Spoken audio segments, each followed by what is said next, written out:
Alright guys, welcome back to your last tutorial, and in this video all I want to do is I want to show you guys how you would keep score in this game. I'm not going to be building an entire heads-up display because you guys already know how to do that for my other tutorials, but basically in order to score points in this game you would have to destroy this ball right here.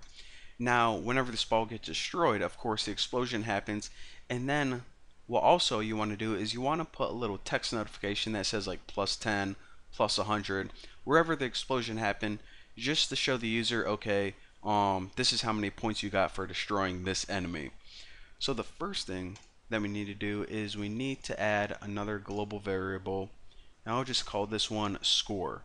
Now of course the initial value of score is 0 by default, and now what you can do is we'll just go ahead and add it with a collision on meatball, I guess. So basically, you're gonna want to add it eventually with the ground, but for right now, we'll just work with winning whenever you hit it directly with a meatball. So the first thing we want to do is whenever you hit the target with a meatball, we want to add, we'll say like 100 points to the score. So system, and this is actually just add to right here. So basically add, I don't know, 100 points to the variable score. So that's what that does.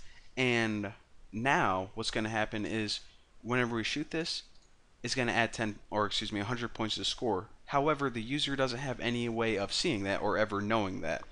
So what we need to do now is actually add some text notification on the screen.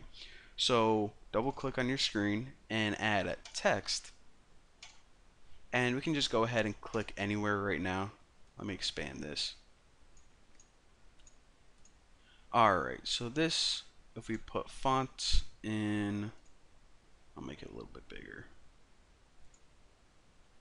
Make it like 18, even bigger than that. 22, we'll leave it at, actually I'll put it at like hot pink. Hot pink is always really easy to see. Even hotter, or maybe something different. This is, yeah, kind of like that. I'm spending like half this tutorial just picking a freaking color. But anyways, now that we have a text object on the screen, what we can do now is go over back in the event sheets, and actually I want to set this as plus 100, hit enter, and it doesn't really matter where it is at this point because we're going to be spawning it right where the explosion happens, so you can just leave it off your screen right there. So basically, take your, pretty much go to this event. I don't know what I'm thinking. I'm thinking of something stupid, and add another action. And the action is this: target ball, spawn another object, just like we did with the explosion. And this time we're going to spawn that text object. And I probably should have renamed it something different, but I am an idiot, so I didn't. So spawn it just like you would explosion on layer 1. And now check it out.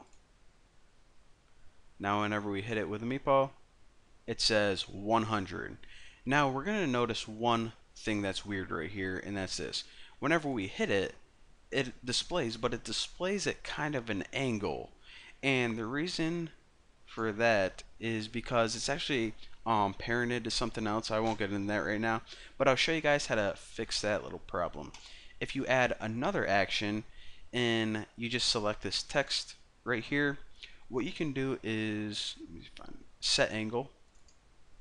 You can just go ahead and set the angle of this text object to 0 right after you spawn it. And this is going to spawn real quick and switch it to 0, so to the user it's going to look like, I'll show you guys. It's just going to look normal like you would want it to. So right there, there's your little notification that says plus 100. You got 100 points. And also, if you're keeping score, it would add 100 to that the global variable score. So again, I'm not going to be building an entire heads-up display because you guys already know how to do that. You probably want to have a score notification tally in the top left corner, something cool like that. But for now, hopefully you guys understand the basics of how to make a physics particle, like Angry Birds style game. If you have any questions at all, then please ask me on my forum, buckysroom.org/forum. Download all the files for free. And, well, Hopefully you guys enjoyed this tutorial, and I'll see you next time.